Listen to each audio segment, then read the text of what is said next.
अरे वाह शास्त्री जी, पहले नया घर और एक नई कार भी ले ली। मकान पे लगी नेम प्लेट और गाड़ी पे लगी नंबर प्लेट आपका स्टेटस बता देती है। और इसी मकान और वाहन को पाने का सही समय और सही उपाय कोई बता सकता है क्या? ये एस्ट्रोलॉजर है ना, ये सब जानता है, पूछ के देख लो। जरा जिस आरोपी को बंगाल की पुलिस खाक छान रही है और ढूंढ नहीं पा रही है, वो आज तक फरार है। और जो पत्रकार रिपोर्ट करने जा रहा है वो गिरफ्त में है। ये दो तस्वीरें आपके सामने, शाहजहां शेख मौज में है। क्यों? क्योंकि टीएमसी का राज है और ये टीएमसी का नेता है। और पत्रकार आतंकियों की तरह पत्रकार को उठाकर ले जा रहे हैं, आतंकियों की तरह। आज कोर्ट में पेशी हुई, रिपब्लिक रिपोर्टर को गैर कानूनी तरीके से गिरफ्तार किया गया। ममता की पुलिस घसीटते हुए ले गई, आतंकियों की तरह सलूक किया गया। सच्चाई दिखाने पर रिपोर्टर पर झूठी धाराएं लगा दी गई हैं, जानबूझकर फर्जी गंभीर धाराओं में फंसा दिया गया। थाने में 3 बार संतू पर धाराएं बदल दी गई, 3 बार गिरफ्तारी के कागजात पर साइन कराए गए, फर्जी केस बनाकर हमारे साथी को फंसाया गया, थाने में रात भर प्रताड़ित किया गया, खाना तक नहीं दिया गया कस्टडी में। और कोर्ट में ममता पुलिस ने 10 दिन की रिमांड मांगी है। अदालत ने 3 दिन की पुलिस हिरासत में भेजा है क्योंकि ऐसी झूठी फर्जी धाराएं लगाई गई। दूसरी तरफ देखिए, दुर्भाग्य, लोकतंत्र का स्याह और काला चेहरा यह है। शाहजहां शेख अब तक फरार है। टीएमसी नेता से के खिलाफ अब तक कोई एक्शन नहीं हुआ है। सैकड़ों महिलाओं ने यौन शोषण के आरोप लगाए, फिर भी आरोपी पर अब तक शिकंजा नहीं कसा गया। ममता सरकार पर संरक्षण के आरोप हैं, शाहजहां शेख को बचाने के इल्जाम हैं। ममता सरकार या पुलिस बयान देने से बच रही, प्रदर्शन करने वालों की गिरफ्तारी हो रही है, लेकिन मुख्य आरोपी का कोई सुराग नहीं है अब तक। शाहजहां की संपत्ति पर कोई कार्रवाई नहीं हुई। दूसरे राज्य में ऐसे आरोपियों की संपत्ति कुर्क हो जाती है। क्या आरोपी टीएमसी नेता है इसलिए बचाया जा रहा है? और न सिर्फ बचाया जा रहा है, उस पर सवाल उठाने वाले गिरफ्तार किए जा रहे हैं। सुनिए जरा, केंद्रीय मंत्री स्मृति ईरानी क्या कुछ कह रही हैं, पूर्व मुख्यमंत्री शिवराज सिंह चौहान क्या कह रहे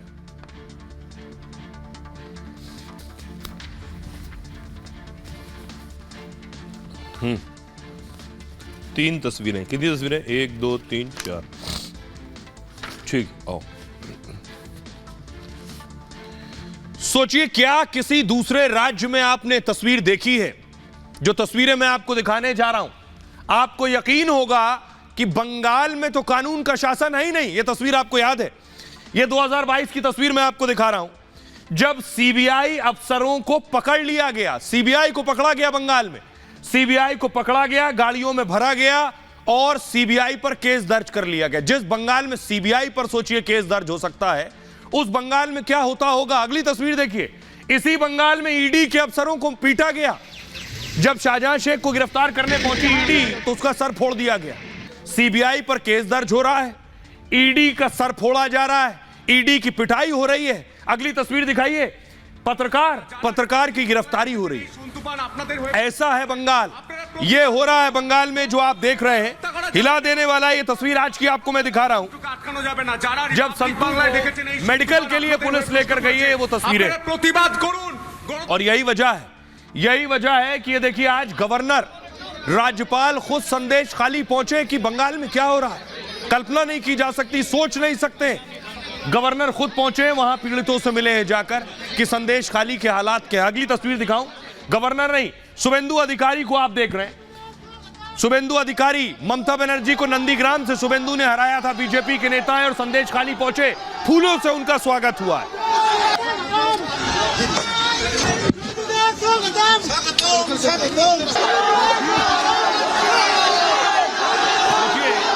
शुभेंदु अधिकारी तब जा पाए हैं जब कोर्ट से इजाजत ली। कोर्ट ने आदेश दिया कि शुभेंदु को जाने की इजाजत दी जाए। यह हालत है बंगाल की। देखिए, अब इस पर नेताओं का गुस्सा फूटना लाजमी है जो कुछ हो रहा है बंगाल में। स्मृति ईरानी कह रही है, ममता के राज्य में महिलाओं के बाद पत्रकारों पर अत्याचार हो रहा है, सीएम गुंडों का बचाव कर रही है। मिथुन चक्रवर्ती कह रहे हैं, ममता सरकार में पूरा बंगाल अंधकार में है। तानाशाही रोकने के लिए केंद्र सरकार दखल दे। शिवराज सिंह चौहान कह रहे हैं लोकतंत्र का गला घोटा गया है, ममता जी को शर्म नहीं आती है, ममता में ममता नहीं क्रूरता आ गई है। केशव प्रसाद मौर्य कह रहे हैं बंगाल में लोकतंत्र की हत्या सरकार, हत्यारी सरकार है। केशव ने कहा कि महिलाओं के बाद पत्रकारों से भी गुंडागर्दी हो रही है, जनता सबक सिखाएगी, बंगाल से टीएमसी का सफाया हो जाएगा। अनुराग ठाकुर केंद्रीय मंत्री कह रहे हैं पत्रकार को सच्चाई दिखाने से रोकना लोकतंत्र की हत्या है। रूपा गांगुली बीजेपी नेता कह रही बंगाल में आरोपी फरार हैं लेकिन पत्रकार गिरफ्तार हो रहे हैं। शुभेंदु अधिकारी ने कहा सवाल करने पर संतू पान को गिरफ्तार किया, बंगाल में टीएमसी सरकार का गुंडा राज चल रहा है। बीजेपी नेता मंत्री राजस्थान के किरोड़ी लाल मीणा कह रहे हैं यह आपातकाल की याद दिलाती है। बीडी शर्मा बीजेपी के नेता कह रहे हैं लोकतंत्र के चौथे स्तंभ पर हमले हो रहे हैं। वीएचपी नेता विनोद बंसल कह रहे हैं पत्रकार को रिहा करना चाहिए। सतीश पुनिया बीजेपी नेता, उन्होंने कहा बंगाल में लोकतंत्र का चौथा स्तंभ खतरे में है।